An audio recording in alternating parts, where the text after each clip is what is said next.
আচার্য শঙ্করের কথা কে না জানে। তিনি দশম শতাব্দীতে তার ধর্মকথা প্রচার করেছিলেন, বেদান্ত বিশ্লেষণ করেছিলেন। তো একদিন তিনি বেনারসে যাচ্ছিলেন, একটা সংকীর্ণ ব্রিজের মধ্য দিয়ে হাঁটছিলেন তার শিষ্যদের সাথে। তো সেখানে একটা চণ্ডাল বা দলিত ছিলেন।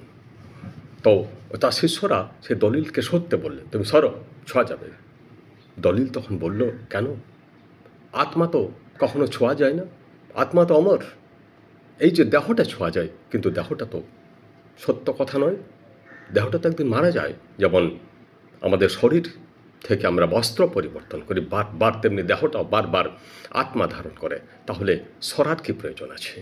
এই কথাটা কিন্তু শঙ্করাচার্য শুনলেন এবং তার মাথায় ঢুকে গেল। তিনি বললেন, দলিতকে সম্মানিতভাবে বললেন, তুমি ঠিকই বলেছ ভাই, আত্মা কখনো দূষিত হয় না, আত্মার কোনো দূষণ নাই, আত্মা কখনো কন্টামিনেটেড হয় না।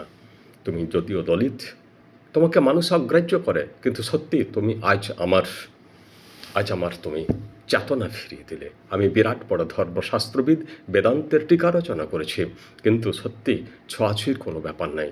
ডোন্ট টাচ জিম বলে বিবেকানন্দ আমাদের এই ছোঁয়াছুঁয়ির ব্যাপারটাকে ব্যঙ্গ করে বলেছিলেন। আমাদের ধর্ম ডোন্ট টাচ জিম, ছোঁয়াছুঁয়ি কোনো বাস্তব নয়, এটা কেবল দেহের ব্যাপার। আমরা দেহ নই, আমরা আত্মা।